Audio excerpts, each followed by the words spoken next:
What up, everyone? It's your boy France with a holiday special of NFS Stories. Here with our special guest, Nova. Yo, what's up, man? How y'all doing? Listen, my name is Nova La Maquina.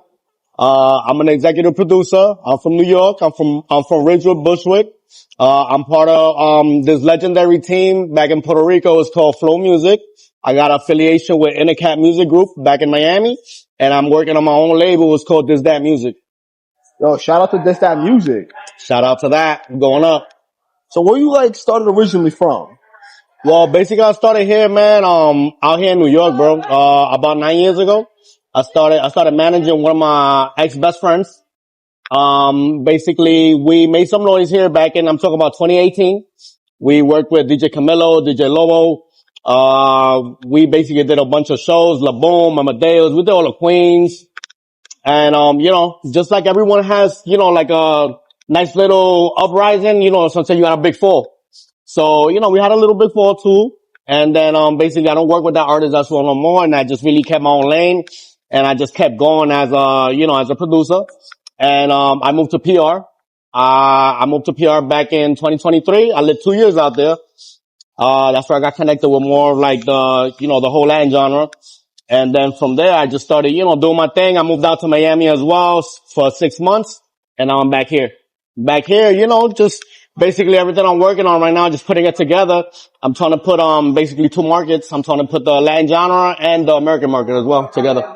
Okay, so let's just jump right to the point. Yeah.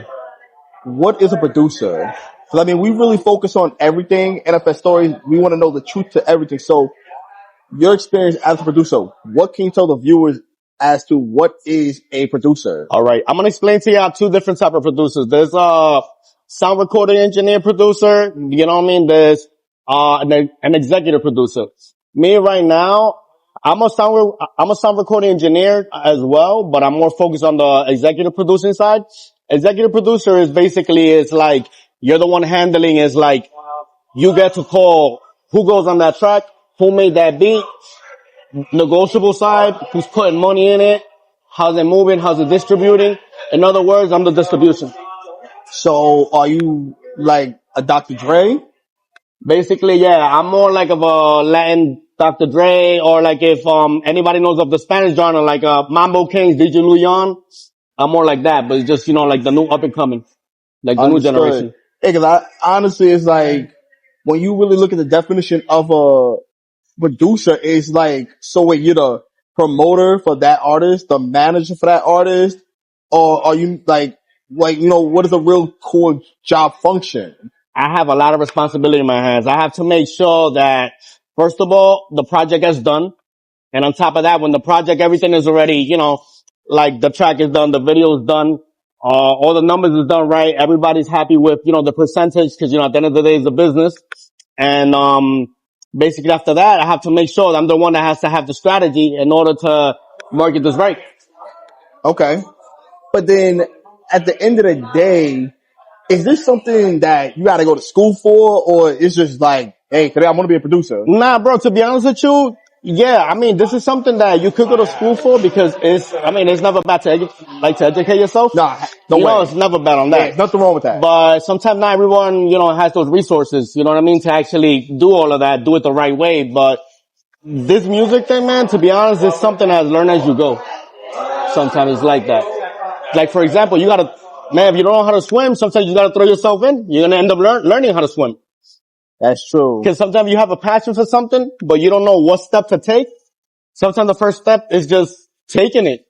Even if you're blind at it, you don't know what's going on, just as long as that you have that intention of like, you know what you want to do, somehow, some way, the universe is gonna give you it, bro. I agree on that one. What kind of obstacles was you going through in the beginning? Oh man, rejection. Yo, Getting ignored. Nobody wants to work with you because you have no value yet. Nobody sees no business in you. And basically, it feels like shit at the beginning, but it's something that you need to go through because that's the only way that basically you're going to find yourself for real, bro. As cheesy as it sounds, everybody can tell you that same advice, but that's really what it is, bro.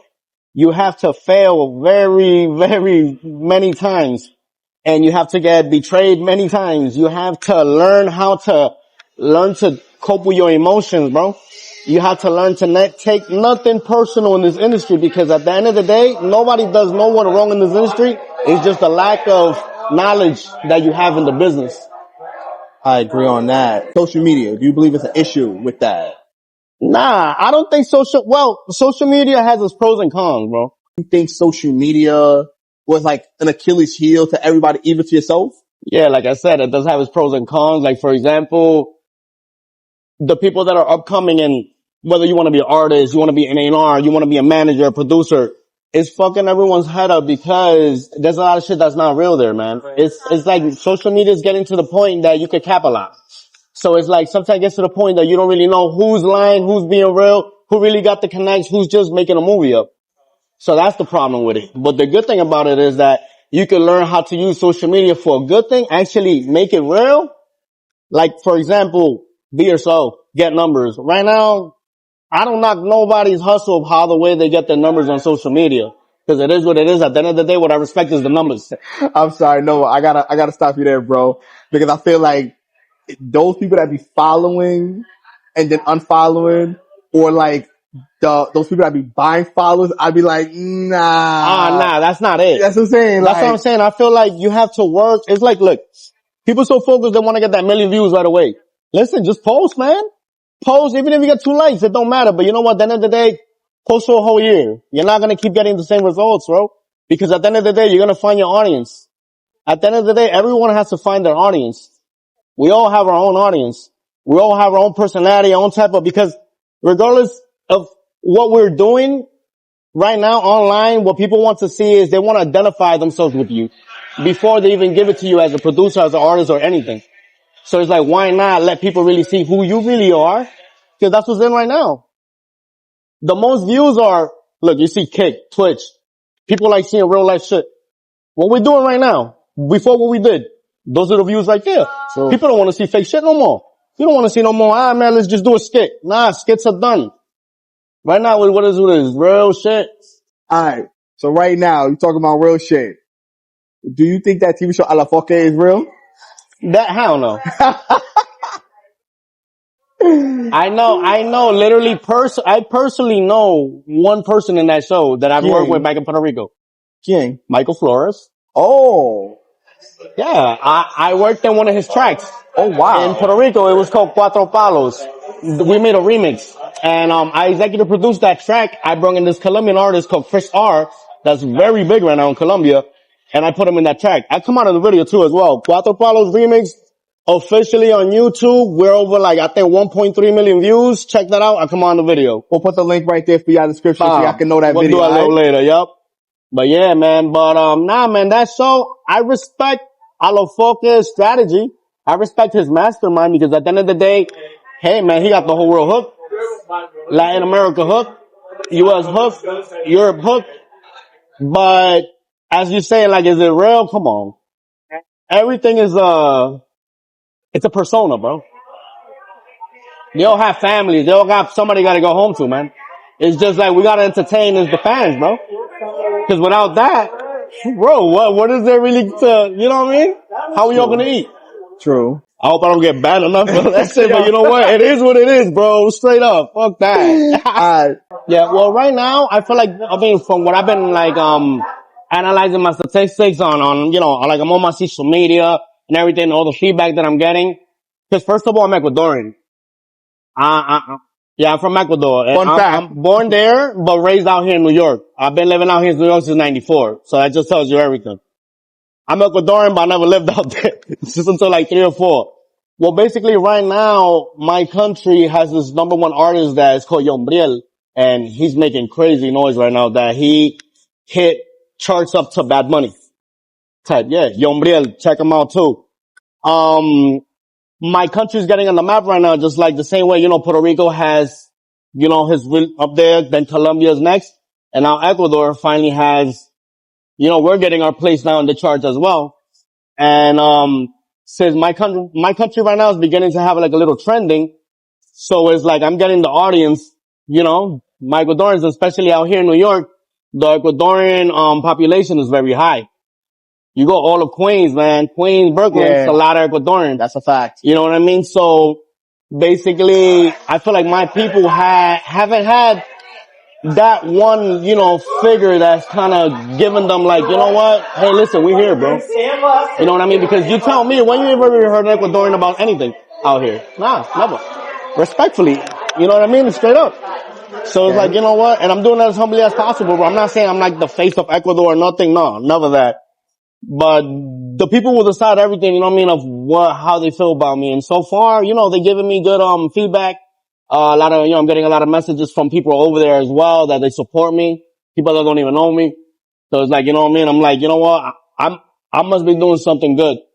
People, I guess they feel proud of seeing another Ecuadorian working with more elite artists that are in the map right now. And it's like, there's not a lot right now. So you like the Jackie Robinson of Ecuador right now. Yeah, like, basically, bro. Yeah, bro. You brought up how you've been producing for a while and you have the experience. Yeah. And how social media is like a hit or miss. Yeah, and managing too. Managing as well. And managing also, to add on to that. When you look at the artists like Daddy Yankee, Aventura, Rakim Kenway, when you look at these guys, Zion and Lennox, all these guys didn't have social media back then. And look how they blew up. Versus now, social media is so big. So as a person with your experience, right, where do you see the map and the road to getting any artist big that's under you versus how guys used to do it back in the days? Well, I'm gonna be honest with you, respectfully, I don't think we could ever top of how they did it back in the day, because we do gotta respect the fact that there was no social media. So it's like, you don't understand, you gotta give it up to Tego, Daddy Yankee, Don Omar, etc., Hector El Padre, to sell millions of records organically with no social media. I'm talking about literally a record. That's fucking mind blowing, bro. So I mean, like, they don't make them like that no more. I'm not saying that there's no, like, popping artists right now, artists that are making an impact right now. We are. There's a lot of artists that are making an impact right now. But the competition is high up a million right now. Oh. So it's more hardest for us to actually, somebody come and make a big impact. Nobody's making an impact no more at all. Music is just being thrown. It's just being thrown. Boom, a song, call, flash, this, that, pam, pam, pam. But there's no storyline to it. There's no more storyboard to it. There's no more, basically, you see how people are hooked on Casa Alofoque? Yeah. People are hooked on that, but they ain't hooked on the way it is. There's a lot of little things, that little tweaks that we gotta do to it. So you mean like in the music industry, we got more one-hit wonders versus an actual person with a music career? Respectfully, right now, there is a lot of one-hit wonders. You know what I mean? And it's because a lot of artists are not meant to really, they're not fit to cut it. Like, most of them are showing that they're just one hits. Because really, to be an artist, bro, it's a lot of responsibility as well. And you gotta give it up to every artist. It's a very hard job. Everybody wants to be an artist, but that's the hardest job of them all, because it's basically, your mind is gonna be 24/7. That next song has to be a hit. Has to top 3 times what you did in the last one. So the pressure is on. All right. To add on to what you're talking about, artists have to put a lot of hard work and dedication. It's the hardest job being an artist. Have you ever met anyone in your career or worked with anyone in your career that does ghostwriting? Have I met somebody that does ghostwriting? Yes, in Puerto Rico. I don't know if you're familiar. This is big artist right now that I know out here. Probably a lot of people not familiar with him, but people that kind of keep up with the genre, like, they do Se Dobleta. He's part of, the same camp with like Young Chini, Davey. Well, Se Dobleta, basically out there, bro. He made a big impact out there. Big impact out there. So basically right now, he has one of the people that helped him out as well. That has a ghostwriter as well. His name is Little Demon. Little Demon right now, to me, he's one of the most popping ghostwriters right now out there in PR. And right now he just got signed to Millo Gang with Brian Myers. Go in more details with that whole ghostwriter thing, because I don't get it. If I got the image to be on stage and perform, but I didn't write the song, this guy next to me wrote the song, why not take that image and persona and put on the guy that actually did the work? Oh no, but right now, Little Demon, the ghostwriter, now he is working on his image, his image to be an artist. Like, You gotta understand, a lot of artists that are popping right now, they came out as ghostwriters. Like, for example, Jay Cortez. Jay Cortez is a ghostwriter I didn't know he was a ghostwriter. Oh, hell yeah, bro. I didn't know that. That's how he came That's out. another fun fact. I didn't know that. Yeah, Jay Cortez started as a ghostwriter. I never knew that. A lot of them, bro. And that's the way that they're already, you know what I mean? That's the way they come out. They don't just come out of nowhere, bro. Especially, you understand, in that genre in Puerto Rico, bro. The island's so small, but it makes such a big impact that in there, it's like everybody's connected. So if you know that somebody popped off of Puerto Rico, it's because there was one way, there was a connection there. He did something for that artist. He was someone, you know, like he did something in that artist's life, or something, he was part of something that little by little, that person just found his way. You know what I mean? Cause they don't just come out of nowhere, bro. No, they don't. You have to know somebody to get into it. You said it right there.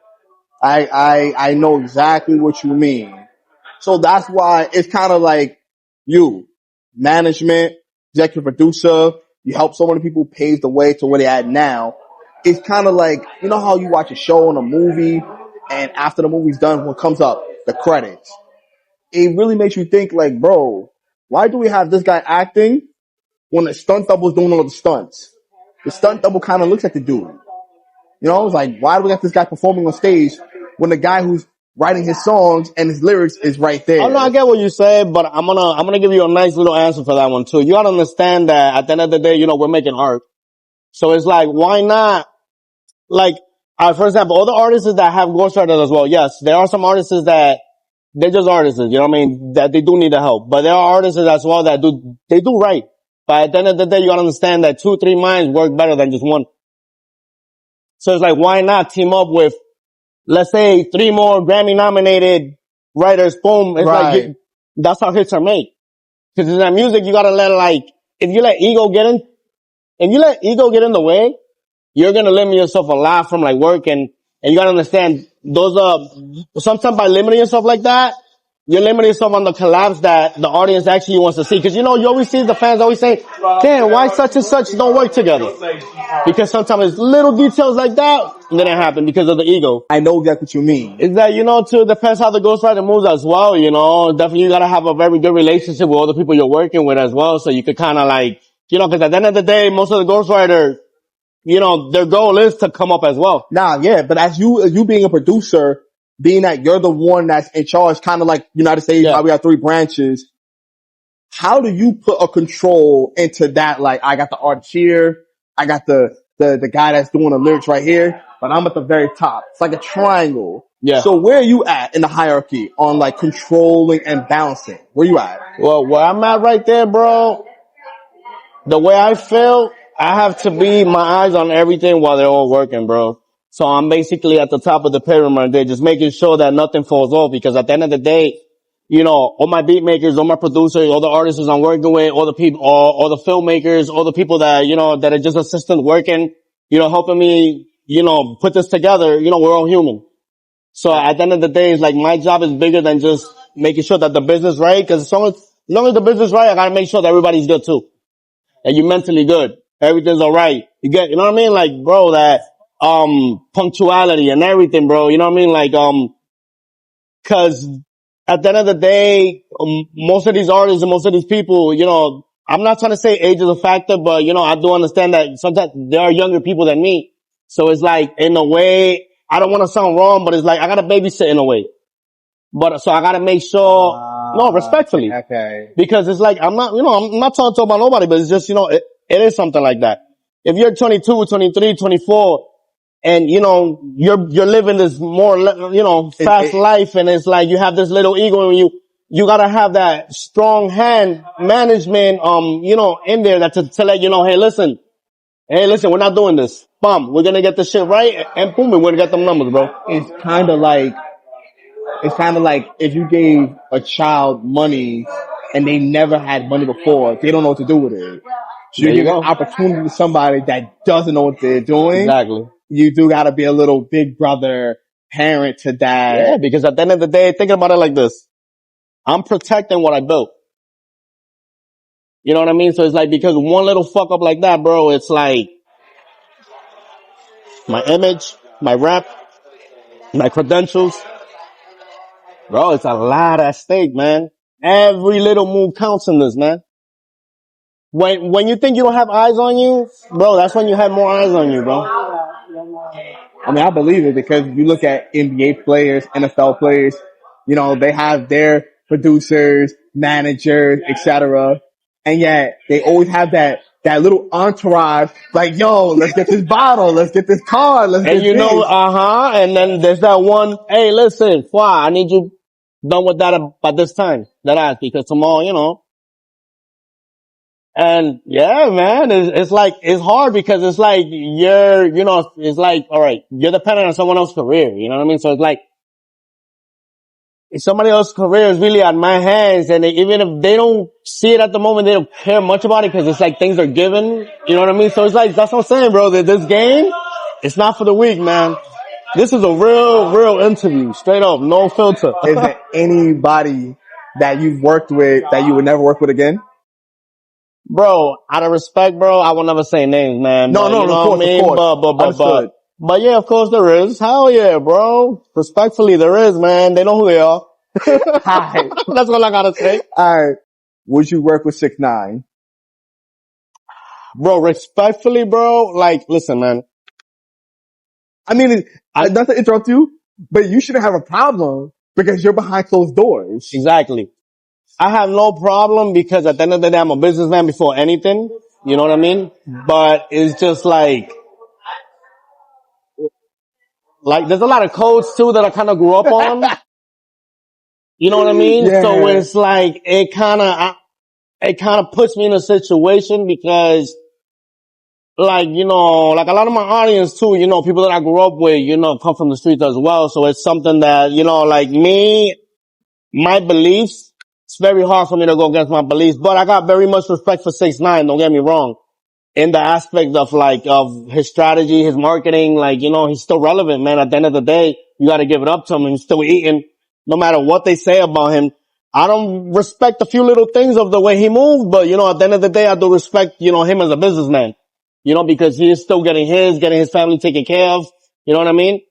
I don't know what type of lifestyle he lives. Maybe one eye open or something, you know, but you know, God bless him. And, if there was a chance to work with him, I mean, I can't say no and I can't say yes, man. I will really have to see how the circumstances are. That's beautiful and I respect that 100%. I really respect that. No animosity, no issues. You know, I feel like you're not greedy where people say like, yo, your money's green or money's green everywhere. You know, you're not greedy. You're very humble and respectful.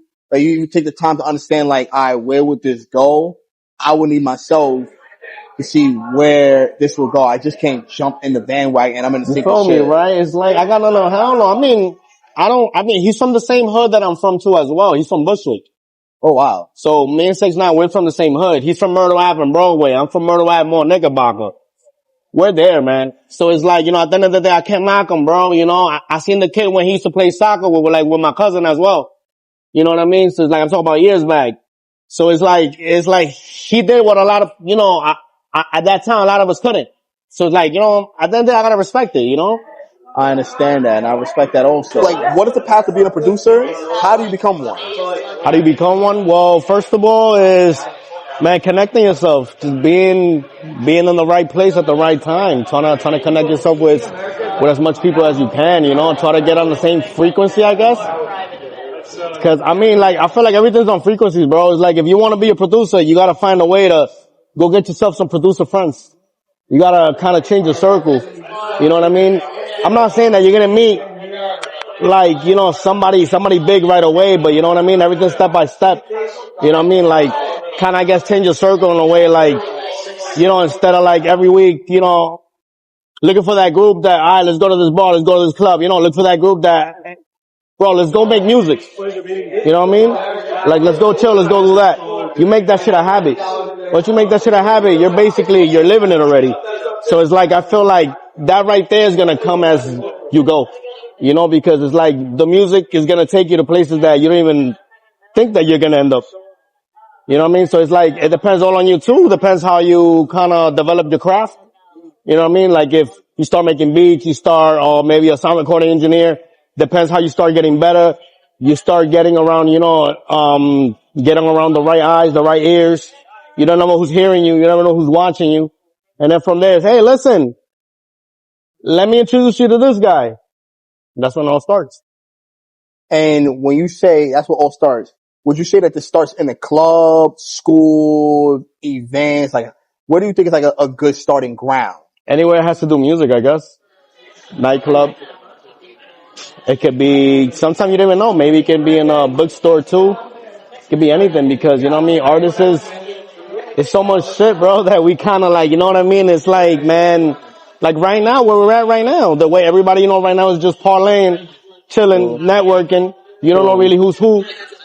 It's just, I guess you gotta find places that you know that kind of your crowd, kind of like the people that, kind of the lifestyles that you want to live. Because you gotta understand is the people that live like this type of lifestyle, those are the people that are doing interesting things with their life. So it's like one of them is gonna kind of relate to what, you know, what you want to do. Somebody in here has to do something with music at least. You know what I mean? It's like, I don't know, that's the way I see life. nah, I agree. Yeah. What are the negative things that come to being a producer? I'm assuming gangs. Like, for example, we all saw Straight Outta Compton. You know how it was with Suge Knight. You know what I mean? How he did dudes dirty, taking their money. Is what you see in films and what you hear these guys went through, are you seeing that now or have you seen that before? I mean, there's a lot of, I mean, out of respect, you know, out of, you know, a lot of people's privacy in this too, Nah, but yeah, you of know what I course, mean? But it's we just respect like, privacy. but you know, what we see in films, you know, what, like, you know, especially out of like people's mouths, you know, it's documented. It's in interviews, people's experiences that have gone through the music. Yeah, a lot of, you know, there's a lot of things that producers have to go through. There's a lot of dark sides. Like, for example, let's start off with, you know, before going into like streets and gangs, let's start off by like The finances. how everything starts, because there has to be a reason for things to get to that point. You know what I mean? So it's like, for example, producers got to go through a lot of getting discredited. Producers, yeah, I'm sorry. Pause on that. What do you mean discredited? discredited. Like, for example, sometimes, some producers don't know the business right. So it's like they're not educated in the business. So, when they deal with these bigger people, with these bigger artists and these bigger labels, you know, sometimes it comes with like these deals that is not really a win-win-win for you.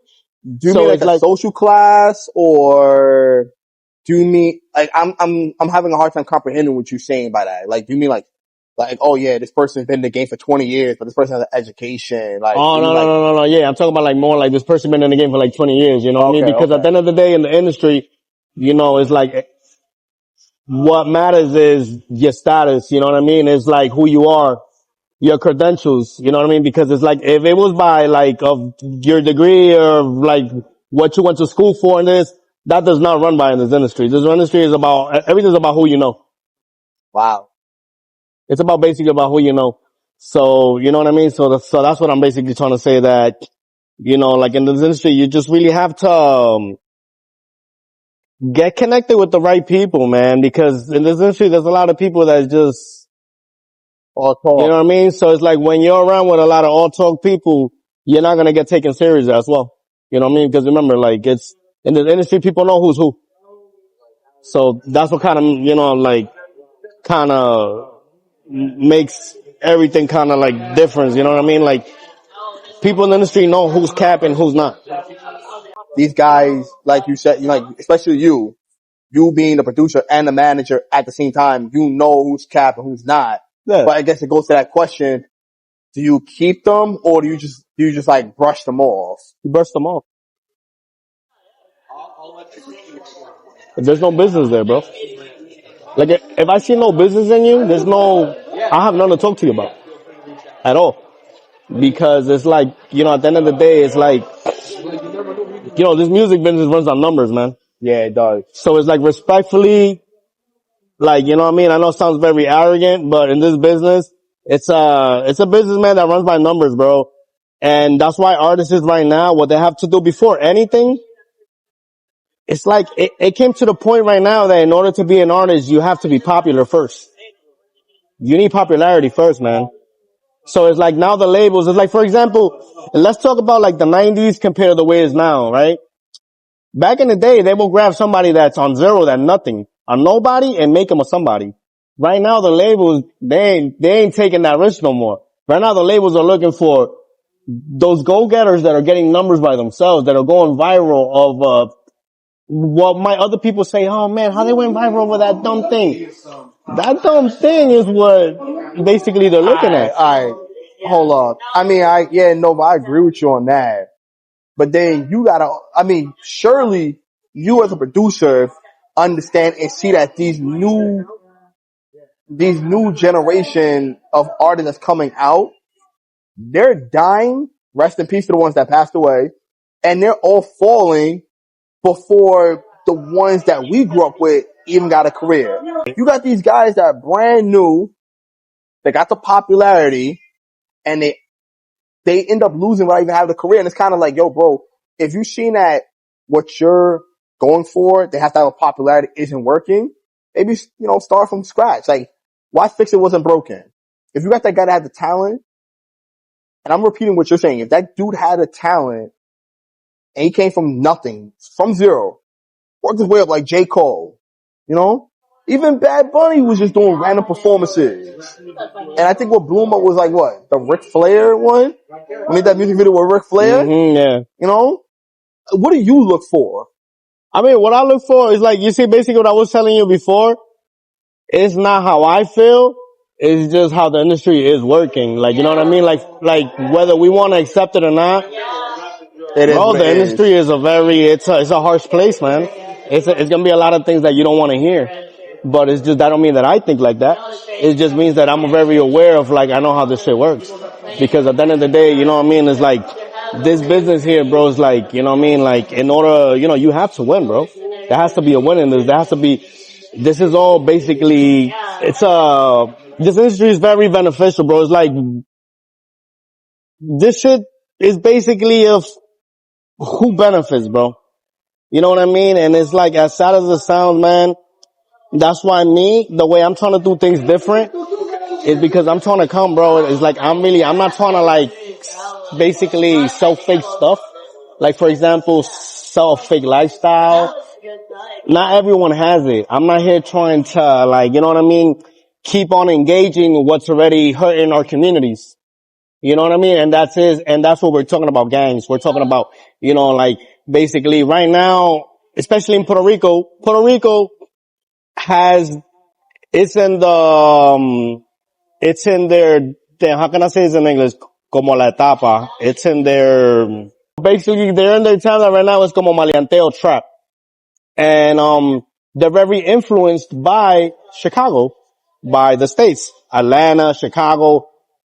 Puerto Rico has a big influence on what for us is, we've been on that wave. So now my point is this. That's why everybody's killing each other. All these wars. In Puerto Rico, they want to be that next Vaughn too. They want to be, this and that. So I get what you're saying on that. And basically, unfortunately, it's happening, bro. It's a lot of the influence, bro. The influence that music is giving, especially now to the youth now, bro, it's 10 times, 20 times way more than what it was before. Cause explicit content's always been on music. But right now it's just that before it was entertainment. But right now it's like, it's not entertainment no more. It's a shot going towards this person. A shot going over these deads. These people's family. And people getting hurt over that. They're making money but getting hurt, and that's why most of these artists, they're not making it toward, a certain age. You know what I mean? So what I'm looking for I'm looking for different, bro. More like, Afrobeat. Okay. Dancehall, mixed with reggaeton, and if we are gonna do trap, a little bit of, transition with like EDM. I don't know, bro, just different sounds that, you know what I mean? I like being weird, bro. Cause right now, we're the time that weird is in. If everybody's going to the right, bro, right now is the time to go to the left. Because everybody's really basically doing the same shit. True. Just a different beat, but the same shit, man. That's true. You know what I mean? And, I don't want to give away a little something I'm working on, but it's like, I'm trying to mix the film with music. Yeah.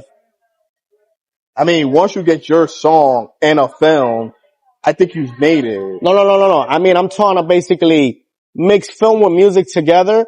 In other words, is like make a series, but in music video form type. Like I'm gonna make a series, season 1, but a music video with like an intro and an outro. Okay. I'm talking about less than a minute. Intro, then an outro. No, yeah, that I comprehend. Use more bigger elite artists, and at the end of the day, instead of using just regular extras, I'm gonna use new talent. New talent that with the time I'm gonna, develop them. So at least for like the first episodes, people already have an eye on them. And it's gonna be with situations that we go through every day. Whether you're a barber, whether you're a nurse, whether you're a construction worker, your bills ain't paid, you're doing rent, you gotta pay your barber chair, you gotta do this, you gotta do that, boom, boom, boom. By the end of the day, you know what I mean? And that's what people wanna see. Because that's something that we all can relate, bro. At the end of the day, bro, we're all human, bro. Ain't none of us really, bro, social media is all cap, you know what I mean? Like, it's like, even the people that are up there, they all went through what we all went through. I'm not trying to be an asshole, excuse my language, but do you have any fears being the producer? Because in my point of view, it's like, I do know a lot of cats that's in the music industry. Know a lot of guys and girls that's dropping songs, singles, and they are in the music industry. But you being the first producer on my show, and thank you very much, bro. Thank you, bro. Thank you for having me, bro. No, I really appreciate that. And I really, really, really do appreciate that from the bottom of my heart. But you being a producer, I can't see you having the fears like other people. Like, I feel like in your line of work, and no disrespect, but I feel like in your line of work, you're the chef. The guy that's doing the song, he's the waiter. He messes up or something goes down wrong, he's the one that's taking all the blame, not you. Kind of like, you ever seen a show? Show sucks. Not the actor's fault. It's the guy that produced the show, the guy that directed the show. He's the reason why the thing sucks. And I mean, you want me to, I'll say it out there. Star Wars. I love Star Wars. You know what I'm saying? I like it. It's horrible since Disney became the producers of Star Wars. Exactly. I see what you mean. What I'm trying to say is bro, these actors are losing careers. Like, I'll say another one. Gerard Leto. Dude is corny, bro, with that Morbius and that, what was it? Oh my God, he ruined Tron for me. Like, yo, but am I saying he's a bad person? No, he's a bad actor. I can't say. But the way how the movie's produced, it's exactly. So I feel like the team. You being an executive producer for these guys that's coming up and you giving them opportunity. I feel like if anything went down and sour, your name will be there in the credits. Maybe small, maybe big and bold. Or maybe it's just there in plain sight and the guy is like, I'm watching this video and I'm walking around, I'm just hearing the music, but I don't see directed, produced by. That's why I said I have a very big responsibility, because at the end of the day, all these artists and producers, everybody that's part of these projects, all their careers is basically in my hands, because I'm the one basically directing the show. Yeah. So you know what I mean? So it's like, but I already came to the point, like, for example, it's like everybody that I've been working with so far, everybody's really happy with the vision that I have, because it's like at the end of the day, it's like, you need somebody very visionary in this, because this is not just about okay, I'm gonna make this move and that's it. Boom, I'm just gonna gather together this guy because he got numbers, this guy because he got numbers. Nah, I gotta make sure that this shit really makes sense, because I see something that a lot of people ain't gonna see. And even if I just see it, I don't give a fuck who sees it, because I see it. If I want a horse on top of this shit, I'm gonna make sure that I put a horse on top of that. You know what I mean? Why? Because it's my vision. Because at the end of the day, trust me, that's gonna go to what I'm thinking about. Because if I go by what somebody else tells me, nah, bro, you look stupid. Nah, you look stupid. You know what? I can actually make it happen. You know what? And if I lose, I'll try again, bro. I'll keep going. I mean, maybe I sound very hard-headed, but it's just, bro, hard-headed is what got me into, like, keep on just knocking doors, bro. I mean, you know what I mean? What are the women like? Oh, man. Dangerous? I'm gonna be honest with you, bro. Like, I've tried to stay away a lot, because I just been like, you know what I mean? I'm too focused on this, bro, that Personal experiences, I've came to the point to really protect my energy a lot, bro. Especially, I feel like, cause, alright, a person that's, that's not doing what we're doing, like, they're not really gonna see, energy's not gonna affect them a lot. Now, of course. Because you're just living a day by life, boom, boom, boom, this and that, you don't really got nothing going on. When you have a lot of shit at risk, bro, any little thing could kind of affect your energy, bro. And, advice, man, women, yo, we love y'all. Much respect to all of y'all. Y'all queens. But y'all no good to us people who are in the music biz sometimes. Because why? Because, at the end of the day, we're men and, temptations are there. You know what I mean? I mean, bro, Of course. you got NBA YoungBoy got 13 kids, my G. He could have had, bro, he just went crazy. But you don't see me. I don't judge him. That's on him, bro. 13 baby mamas, 13 kids. Yo, God bless. But me, I just feel like, you know what it is? And two, he's an artist. I'm a producer. It's different. It's like two different type of responsibilities, I guess. But is your responsibility to look out for him? Hell yeah, but that's when it comes. But since I'm not managing him, but whoever was managing him kind of did a little job letting him get 13 kids. You know what I mean? Even in that detail, it's separate. Bro, hell yeah. You're producing his music, but you're not his manager. Whereas you could be both being producing his music and being his manager. Oh yeah, well it depends, yeah, cause being a manager and a producer, that's basically, statistically talking, that's two different percentages, you know what I mean? So it's like basically two different roles you know what I mean? It's like managing, I'm definitely getting paid way more for that, you know what I mean? Because managing has a lot of work, bro. Like I said, babysitting comes with managing, bro. You know what I mean? That's something, a lot of people will tell you that. And like for me, the babysitting part is what costs more for me. Because it's like, that's what really takes your energy more out. Because the rest, I could get a deal done. Ain't no problem. That's the easy part. The hard part is making sure that you're on time, you're right, you're good, you're in the mood. You're not giving me butts. You're not giving me this and making me look bad. That's true. When it comes to getting this guy's song out there, are you working with DJs, radios? Is that ever an issue? Like, come on, bro. Like, you said you was gonna put this guy's song first on the list. Like, you gotta have a good relationship, bro, with the DJs, man. DJs are very important, man. DJs will give it up to y'all. My respect to y'all. Without y'all, this shit won't move. I would have never knew that. Nah, DJs will move the music, man. If a DJ ain't gonna play your music in one club, you already know a few more clubs they ain't gonna play it. All these DJs is like a chain. When I first started in 2018, when I was managing my ex-best friend that I was telling you, I could probably say, and whoever knows, I had over 150 DJs backing me up. But I worked for that.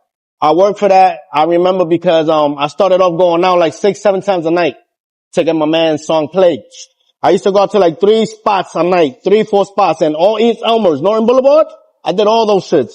Astoria, boom, $20 each to the DJ. Yo, listen, $20. Yo, listen, boom, play this for me. Fine. It's an investment. After they saw that, because money does talk, they see that, damn, he's serious about okay. And you already know by the second, third time, they wasn't charging me no more because they just respected the fact that they were like, yo, bro, nah, you good, bro. We got you, bro. Just get me with a little boom or something, fine. Ain't nothing big. Boom. To the point that I already built relationship. So it's like, I feel like you have to get yourself out there in the streets too. Gotta get your hands dirty a little bit. Go to these clubs. Show support. Go buy a little bottle. Go get, bro, everything's an investment. If you want that same energy back, you gotta give it too. And that's how you get the respect from the people out there. Tú sabes, la gente verdadera out there, the real people in the street, not just bots or like just people online. No, it's like social media in real life, I never had no idea that even at the top of a pyramid, you gotta always focus on the bottom of building that block. And DJs, not saying you're at the bottom, but you're the stepping stone, like, hey, this is the beginning, it's the pathway. I gotta get this guy's music out there. They're the key, bro. I could really say that. They're the key, bro. And I got very much respect for every DJ, bro. A lot of DJs. I mean, you're the first one to say that. I don't hear these guys, I'm not gonna say no names, but I don't hear these men and women in the radio giving shout outs to the DJs. Nah, it's because, it's a lot of ego in the industry, bro. Whether it's music, the DJ, like nightlife, egos will kill everything. Gotta kill that shit. You know what I mean? Everybody gotta unite, especially Latinos. Especially, not just Latinos, we're from New York. Everybody in New York, we have to unite, man. Gotta help out each other. Collab. You got something going on? Collab. Yo, Nova, so was like in my head right now, I'm trying to figure out is in your line of work, right?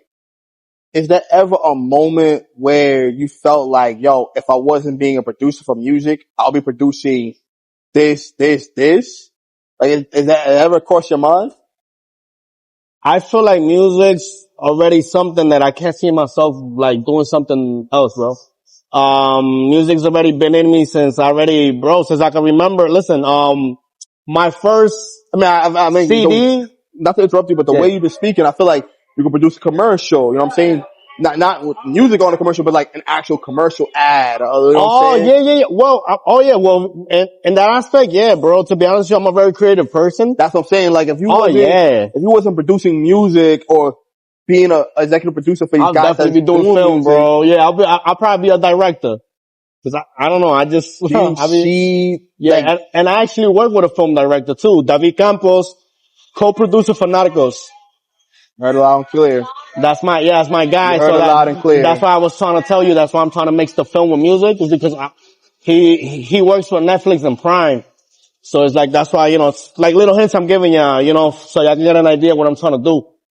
I, I'm really trying to make a big impact, bro. I'm not trying to just release music, oh man, this song's out and that's it. Nah.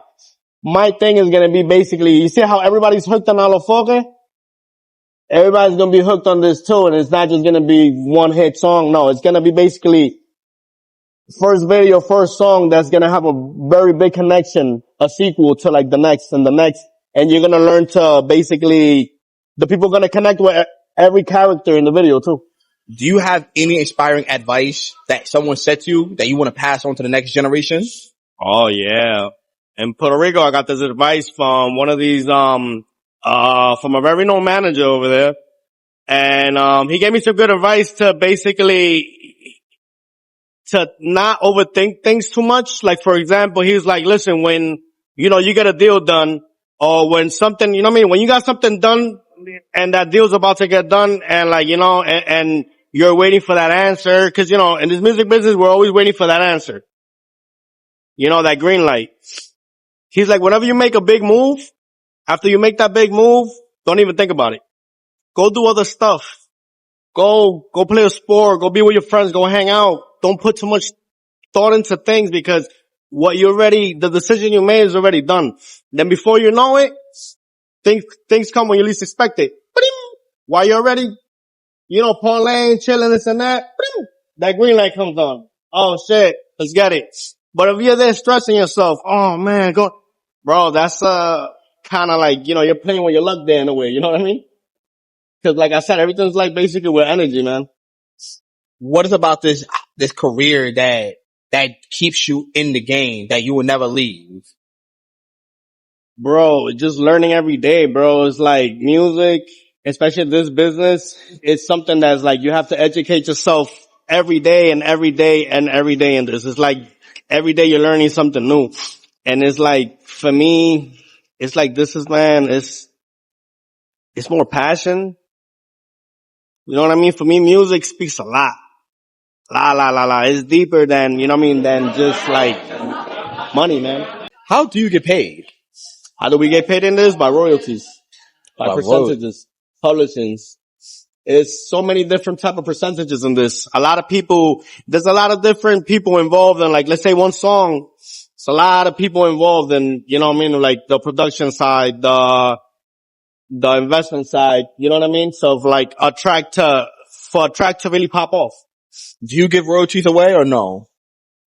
Of course, I have to split my royalties with all the people that are part of my team that are basically helping me, you know what I mean? Like build these, I'll build these tracks up and then once they're out, you know what I mean? Out to the public, that's when we basically all work together and everybody puts from their part. Cause I have everybody in my team, everybody plays a part. I have basically like I said, in part of my team, I have beat makers, I have producers, I have strategists, I have A&Rs. You know what I mean? I have people that are great in marketing. So it's like, I really, I handpick my team. you know, throughout the years. Yeah. And it's a lot of people that I basically, you know, the first thing that, you know, comes with this business is vibes. You gotta go by vibes, man. Before business, it's always gonna be vibes. Cause you cannot make money with somebody there's no vibes.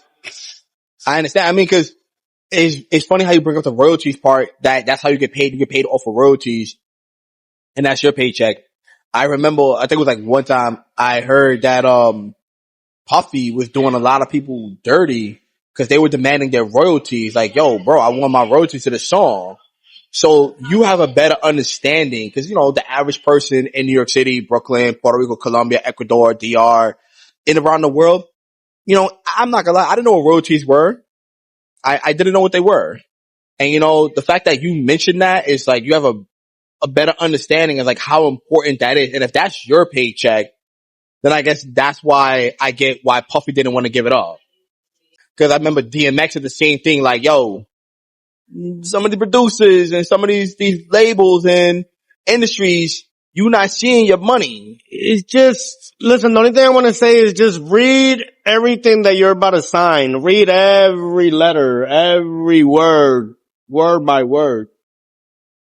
And if you don't understand it, even if you got to pay $1,000 for a lawyer to really read you something, it's worth every penny to know what you're getting yourself into. And, these days, artists, you don't need a label. It takes a longer time, but you don't need a label. You could build your own fan base. You could build your own, you can even get to the point you could have your own distribution. It's just the power we have in our hands right now these days. It's crazy. It's just that a lot of people are still stuck and it's like, you want to get signed. You want to have this advance that could be your first and last ever advance. What's your favorite, time period in history with music?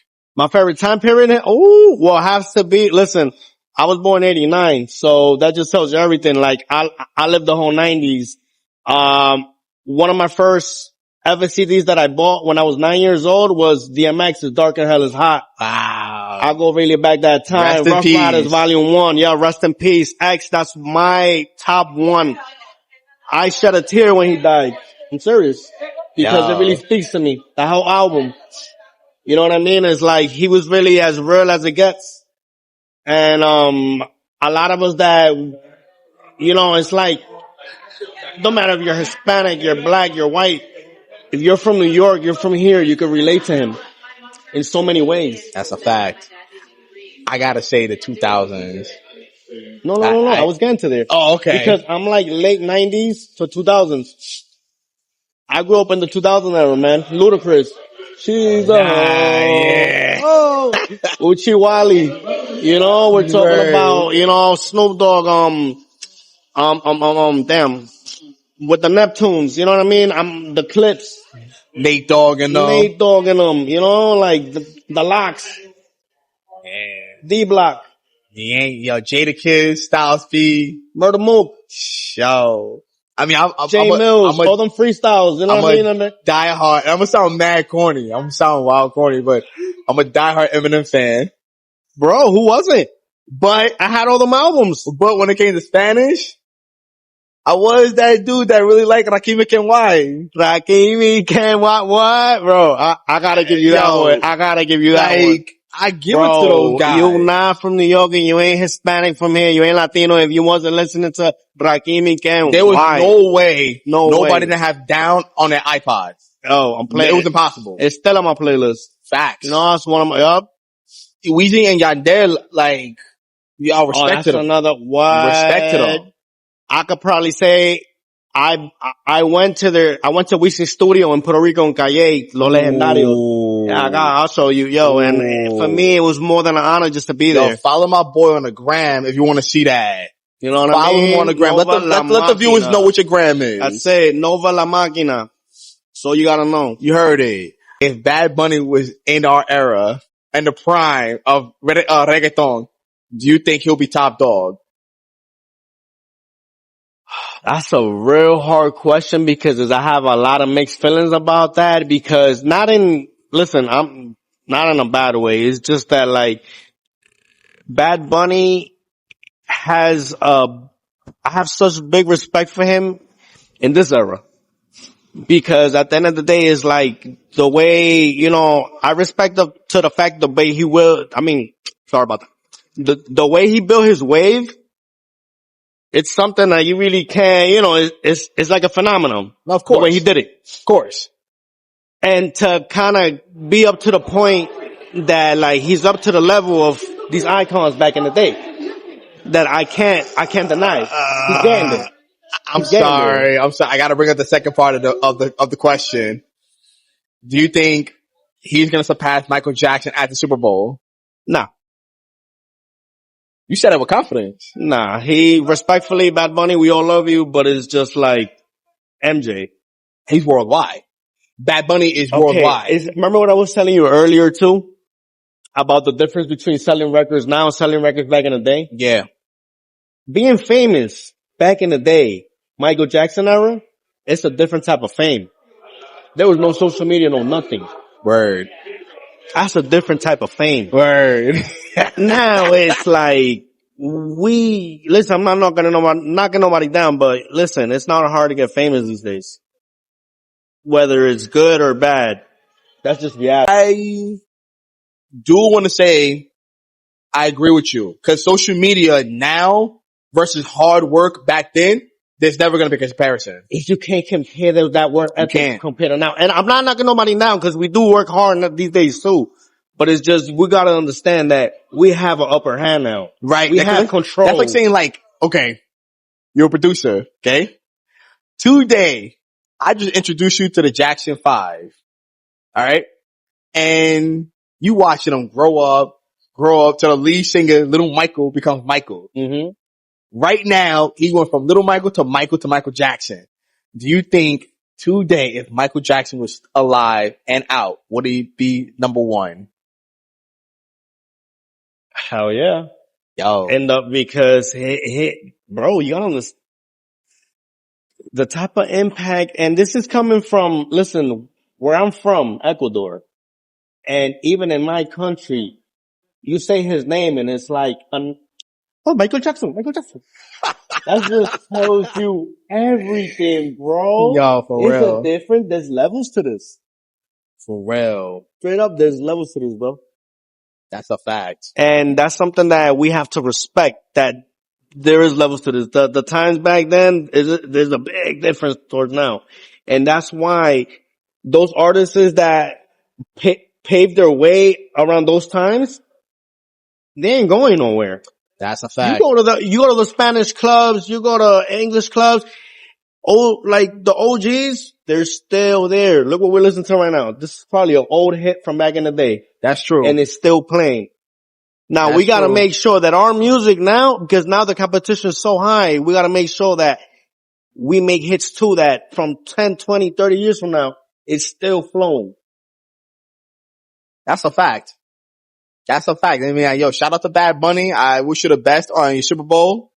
I really do. No, and he deserves it because Puerto Rico deserves it. Yo, you know what I mean? real. Because at the end of the day, it's not, my opinion don't matter whether like he's gonna be bigger than MJ, because that is a comparison that even he knows that respectfully he you know what I mean? Like MJ's a big artist to compare yourself with. Right, because it's like, it's the point is it's different times. It's the point that MJ was worldwide. Do I believe Rihanna's worldwide? No. Do I believe Beyonce's worldwide? No. Jay-Z? No. Because if like, you understand, and he's right. We didn't have no Google back then. It was like, yo, this man was on every magazine, every picture. MJ couldn't walk in the street just out like, couldn't. People would spot him off the, right. But you got Asian countries where they, not to be racist or stereotypical, but you have countries, it don't gotta be Asian, but just countries around the world, they would assume somebody is a celebrity just cause skin color, where they're from. Exactly. I could go to a country and be like, oh, you're a basketball player. I'm like, yeah, I'm black. I'm not even gonna cap that. Now, they did say Bad Bunny's worldwide. Do I deny it? Nah. I believe he is. But that is the only reason why he can go on a level of popularity of MJ. Now, if you want to say overall, who's the best Michael Jackson, that's impossible. Because you got Justin Timberlake, you got Usher, Chris Brown, who they said is the best one. That's dancing. This guy, like you a producer. You could tell like dudes like Quincy Jones, who was helping this man make his music videos. You know what? What's the only thing that they do have in common though? MJ, and Bad Bunny? The controversy. Yeah. That's why Bad Bunny made a difference, bro. That is true. Cause he's always done things that he knew in a way is gonna make people talk and he didn't care. That's true. You know what I mean? So it's like, I gotta give it up to him, bro, because whether it's, the strategy or something, bro, whatever you did, bro, just keep going, bro. It is what it is because at the end of the day, you're making art. Right, that's a fact. You're making art and he's putting, like Puerto Rico on a whole nother level too, more. You know what I mean? Like, making it more worldwide than it's already been. Yo, I agree. And you got to give it as a PR because PR is basically like in Spanish, la cuna. You know what I mean? So it's like, it's something big, man. Puerto Rico deserves, basically that with Bad Bunny in the Super Bowl. I'll give it to that, If there was one thing you wish you learned years earlier in your career path, what do you think it was? What I would have learned earlier was to never mix friendship with business. Yeah. Never mix friendship with business, man. Because in the beginning, it's like when you work with people that, because at the end of the day, you always got to believe in something or in someone for like to start a fire, to start a flame in you. But it's just like, but you always got to study the business good too. So you don't mix friendship with business because along the way, that's when a lot of things, I'm sorry, but he's not capping. It's like, it's true. As humans, we gravitate towards each other. If you hang out with bums, you'll be the fifth bum. You hang out with 4 millions, you'll be the fifth millionaire. It's in our nature to evolve and comprehend and learn. Exactly. That's just, he's not lying. That's I'm like, yo, damn, bro, you said it right there. Hell yeah, bro. What's the best place you ever visited? Oh, what's one of the best places I ever visited so far, bro? Listen, a place that, I'm going to be honest with you. I just came back from Colombia a week ago, Medellin. And Medellin's always been number one on my bucket list. And Puerto Rico has been second, but I ended up doing Puerto Rico first because I lived in Puerto Rico 2 years. But it has to be Colombia, Medellin. That country is just something else. The vibe, especially where we was at, we was like in Las Palmas. That's more like the mountain. So we was on top of where you see the whole city. Just the vibes out there is very different. The people too, they're very humble. They're very kind. It's like they want to help you, like for everything. In Spanish, se dice servicial. Son gente bien servicial los colombianos. And Colombia showed me a lot of love. And basically the industry opened the doors to me too. And we got a lot of projects coming on the way too. So it's like much love to Colombia. It's a country that I always wanted to visit, and it was my first time that I went. And it's nothing, no least than I can expect. Is work the same in all your travels, or like you've noticed that working in Puerto Rico, working in New York, working in Colombia, and Ecuador is different, or is it all the same? No, everywhere's the markets are different. Everywhere's the different. Yup. And it's like in everything in life, bro. It's like, for example, if you move to a new town, it's like you're not gonna move the way that you moved back in New York. That's a fact. You have to study everything basically, just kind of like, you know what I mean? I'm not saying like be fake and nothing, but it's just, you know what I mean? It's like you have to blend in, bro. You have to really move their way too. So it's like not be exactly like them because you're bringing your essence too. But, at the same time, you mix a little bit of, a bit of them, a little bit of you. And that's like basically, I feel like that's how you evolve more in this industry too, because it's like you learn how to move different ways. Like, I'm from New York, but I know how to move how they move in Miami. I know how to move how they move in Cali. I know how to move how they move in PR or in Medellin. And little by little, more places I go, you know what I mean? I mean, that's the way I see it. I always analyze the room first. So, when I step in, and that comes, that goes to countries too. I see how they move, I see how they are, I see what to say, what not to say. You've seen the good, the bad, and the ugly. Of course, yes, definitely. You know what I mean?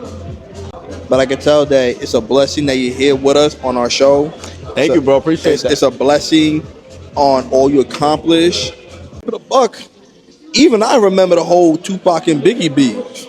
And you a producer, so you know what it's like to like, Yeah, damn, you bro. gotta manage this nigga. Excuse my language. You gotta manage this guy. You gotta be the producer of this guy. Beef is going all around. His music that's making him popular from the streets is blowing him up, and that can put money in your pocket or harm your company and your image. You know what makes us New Yorkers stand out a lot? And I can say this, like when I moved to PR, like us New Yorkers, bro, we're very ahead of our time always. So it's like wherever we go, man, we really like we always mark our presence. We have a different vision. We seen stuff with a lot of people in the world don't see it like our type of. I mean, like the way we see it, and I agree. that gives us more creativity. So it's like wherever we go, we give a little bit of sauce of it. And it's like we make shit happen. Of course. So, like, how do you relax after hard days of work then? Like, Oh, I mean, I'm man. assuming you get stressed out. Oh yeah, bro. This is a lot of your mind is working 24/7. I'm gonna be honest with you, man. THC. And basically meditating a lot, bro. I read a lot of self-improvement books. I meditate. I listen to chants. Like I mean, not trying to sound cheesy or nothing, but it's like for me, it helps me out a lot, man. It's like I'm very big on energy, bro, and I make sure that I don't surround myself with like bad energy. You know what I mean? It's like even if it hurts me, like if it's somebody close to me, and if I feel like it's the vibes are weird, it's like I just step away. But I do believe if you're good at something, you never do it for free. But I also believe that if you have a person that's willing to learn a new skill, they shouldn't have to pay for that. Give them a hand, and you see that's where I come in this. Like whoever knows me in the industry, and I guess the reason why a lot of doors been opening up to me is because I mean, first and foremost, I mean, I'm not trying to get off topic of religion, but I'm a very big believer in God, Amen, yo. Amen. And Jesus Christ is my savior, Amen. And basically, I owe it all to Him, and I'm a very believer that you gotta give to receive good things as well, but do things from the heart. And Amen. Basically, bro, it has a lot. It has to do a lot with that, man. Especially in this game, don't get caught up with being a snake or being bro. Those things will get you only as far as you think, because in the long run, it's watching everything. Yup. In this world, the way it works, remember, the more you level up, the more your energy becomes delicate. Yup. So it's like any little thing could just boom throw you off. And like they say, you messing up in life if the devil's not bothering you. So trust me, you're going through obstacles, you're doing the right thing, you're on the right path. Hell yeah, bro. And like my dad used to say to me before I went to bed, the Lord is my shepherd, who shall I fear? I don't fear nobody, because I got that guy upstairs looking out for me. Amen. Yo, so I know Amen. exactly what you mean. I see the guy that's in front of me. But behind closed doors, you're the one that's making all the moves. He messes up, your name's not tarnished, but in that industry, in that world, it can be tarnished. Oh yeah. If you want to get a better view, again, follow my man Nova. Watch Straight Outta Compton. If not, yo, I recommend everyone viewing this, watch Entourage. So trust me, You said it all. I know what you mean. You said exactly, bro. But anyways, yo, this has been another episode of NFS Stories. We all love you. God bless y'all. Happy holidays and one love. One love. Peace.